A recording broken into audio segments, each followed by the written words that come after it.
Bem, na última aula nós aprendemos o que eram funções de banco de dados, né? O que eram as storage procedures ou functions na nomenclatura do PostgreSQL. E a gente aprendeu como fazer uma assinatura de uma function, como receber parâmetros, retornar, aprendemos vários comandos como perform, variáveis especiais como found, declaração, if, else.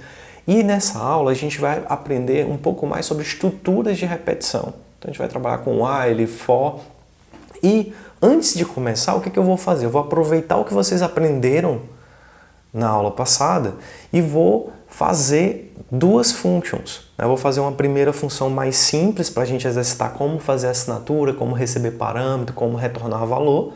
E quando a gente vê o conteúdo dessa aula de hoje, a gente vai fazer ao final uma função que utilize a sintaxe do for. Beleza? Então, se você está a fim de aprender estruturas de repetição e como criar functions no PostgreSQL, venha comigo.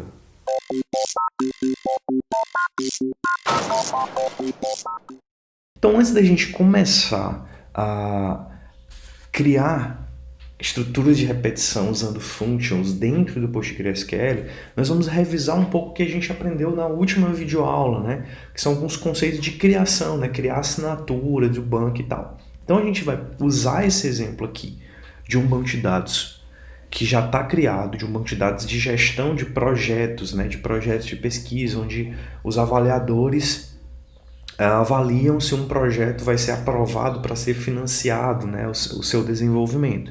E aí já tem ele criado e tem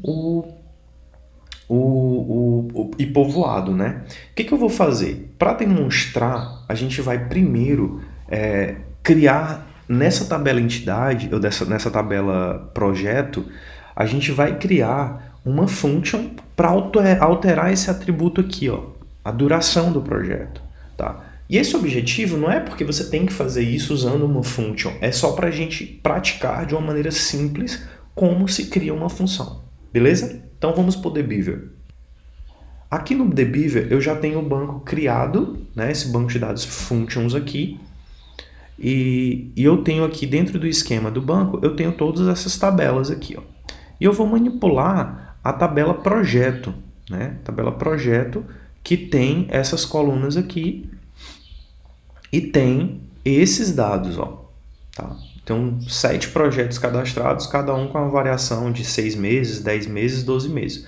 E eu quero fazer o seguinte, eu quero fazer uma função que a partir do ID desse projeto, eu altere a duração dele. Então, por exemplo, eu vou alterar o projeto 2 de 6 meses para 12 meses. Como é que a gente faria para criar uma função assim? Bem, lembra que a assinatura sempre vai ser create or replace function.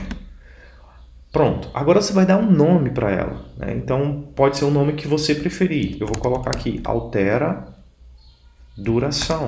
Lembrando que esse nome sempre vale aquelas mesmas coisas que a gente está trabalhando com programação, não usar caracteres especiais, não usar espaço. Para terminar uma assinatura de uma função, você tem que ter os parâmetros. Se ela receber parâmetro, você tem que colocar aqui. Eu digo que ela vai receber 2 parâmetros. O ID do projeto que eu quero alterar e o novo valor da duração. Então, eu vou botar aqui nova duração. Como a duração é em meses, também vai ser inteiro. Então, estou criando uma função que chama altera duração. Ele recebe o inteiro e recebe o novo valor para a duração. E ela sempre tem que retornar alguma coisa. Eu tenho que ter um returns, né? Claro que a gente vai ver que vai ter função que retorna nada, que retorna void, né? Mas nesse caso a gente vai exemplificar que ela vai retornar um inteiro, tá? Tipo, se der certo a gente retorna 1, se não der retorna -1. E aí eu coloco essa é a assinatura de qualquer function que você for criar. Claro que vai mudar o parâmetro, o nome ou o retorno, mas a assinatura sempre vai assim.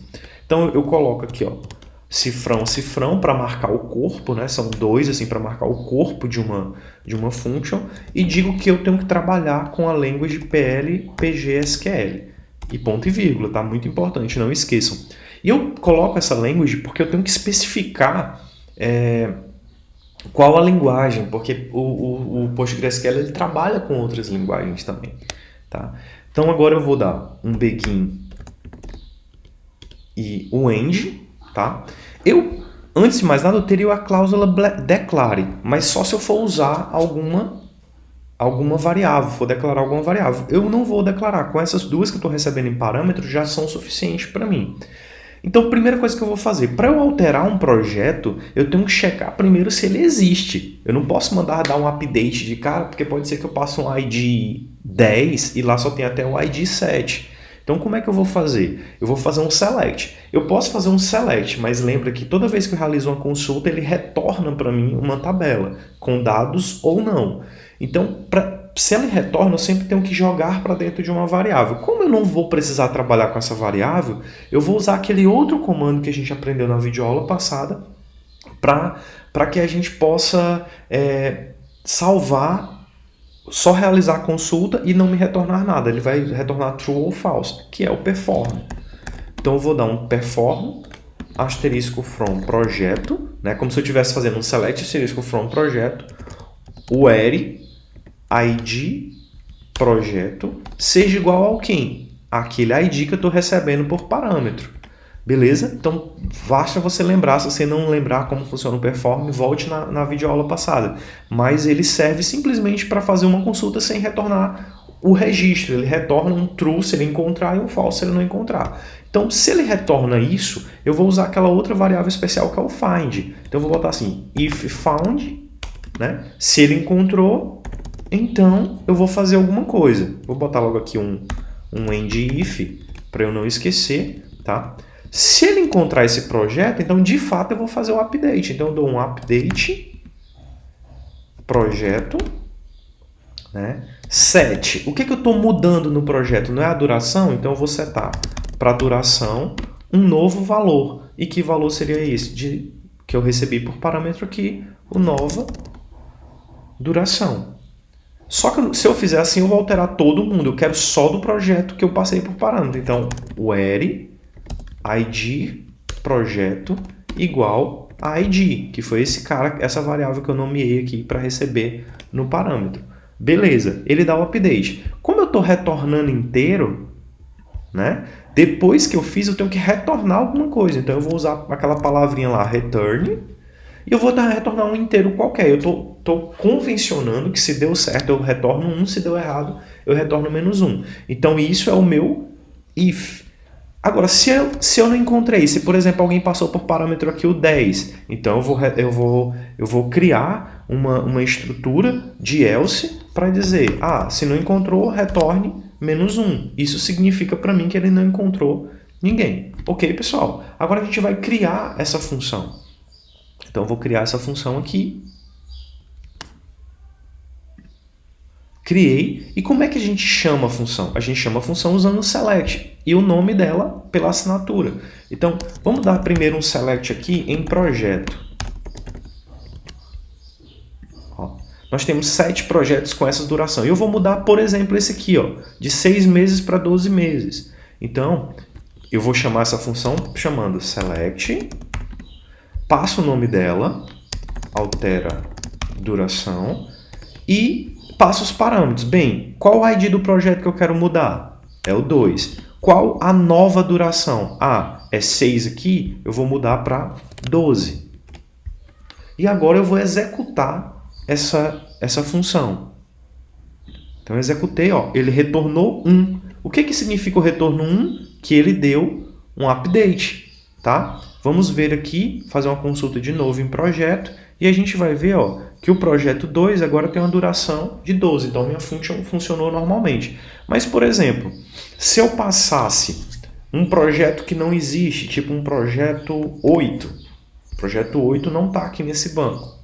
Se eu tentar executar, ele me retorna o quê? -1, porque -1 é o que ele não encontrou. Beleza? Então, é assim que que funciona trabalhar com functions em banco. É uma function bem simples. Então, agora, o que a gente vai fazer? Vai discutir um pouco mais sobre outros tipos de função que a gente pode fazer, que são funções usando estrutura de repetição. Então, vamos voltar para a apresentação.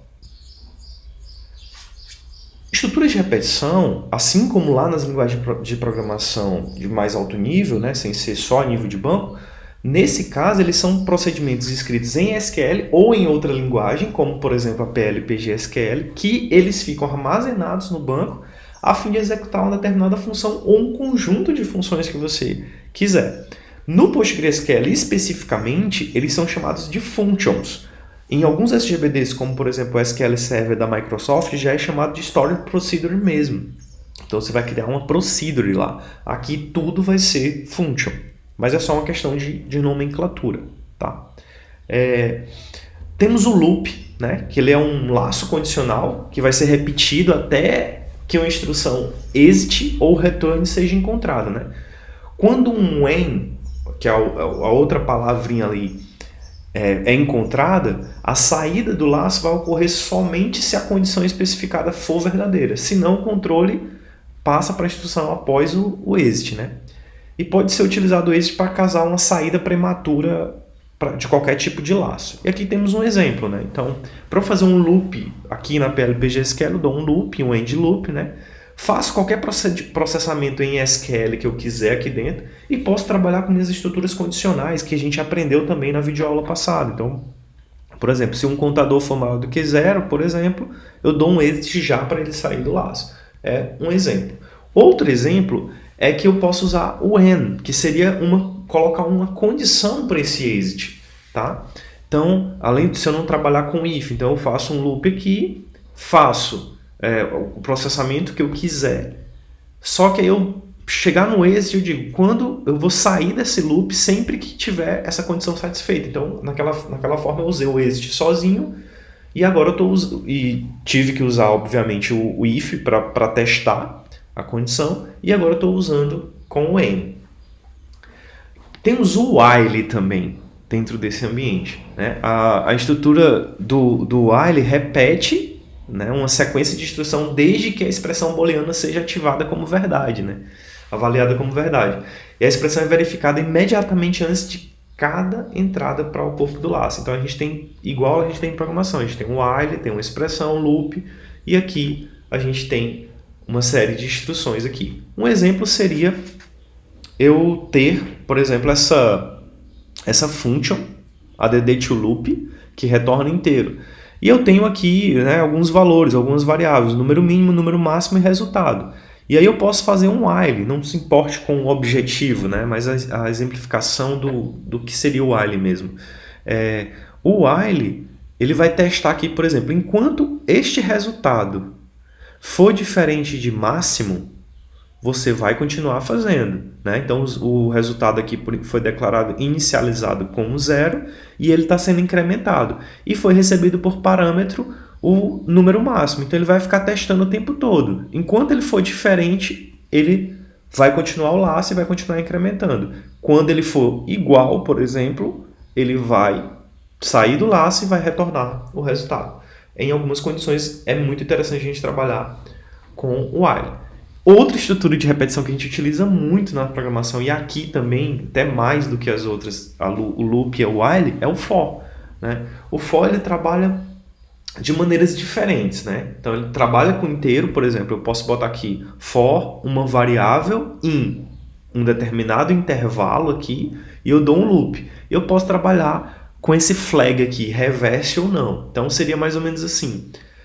Se eu tiver um for, uma variável i qualquer, que eu estou declarando dentro do for, que ele está variando no intervalo entre 1 e 10, ele vai fazer um loop. Então aqui ele está só imprimindo, está imprimindo i1, i2, i3, i4 até o 10. Então ele vai fazer o for de 1 a 10.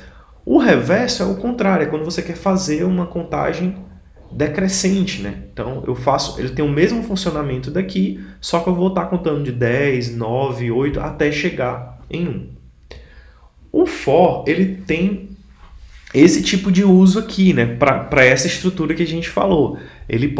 Eu posso fazer pegar, por exemplo, em uma época onde você queria baixar alguns arquivos na internet que eles invertiam a URL.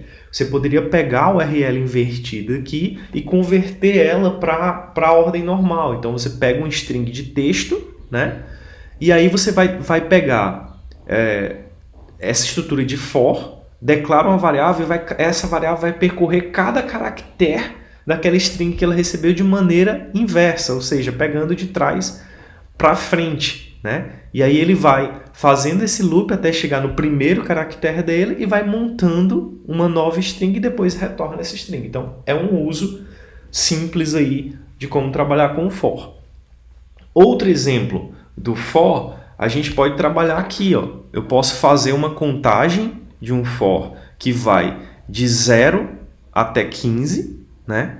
E vou fazendo uma consulta baseada no ID que a gente tem aqui. Então, ó, dentro desse for, agora eu tenho um select. Então, eu vou fazendo um for e faço uma consulta, jogando o resultado dessa consulta para essas duas variáveis aqui, assunto e título, e sempre na condição onde o ID for igual a esse que está aqui na variável do for. E aí vou fazendo todo o processamento que eu quiser fazer. A gente pode usar o for para retornar o resultado de uma consulta, né? Então, a gente utiliza diferente ele para retornar esses resultados, né? Então, é possível interagir através do resultado de um select, por exemplo. E a gente pode manipular os dados desse select. Então, cada linha do resultado de um comando é atribuída sucessivamente a uma variável registro ou linha, né? Que a gente trabalhou com aquele tipo record.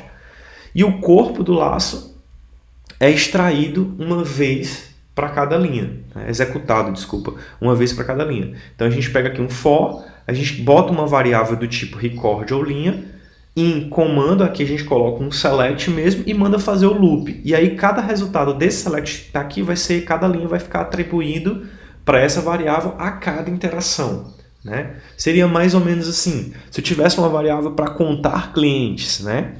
E aí eu estou declarando um registro do tipo record e uma QTDE para tipo inteiro. Eu estou botando essa QTDE e inicializando ela como 0. Tá? E aí eu vou fazer um for.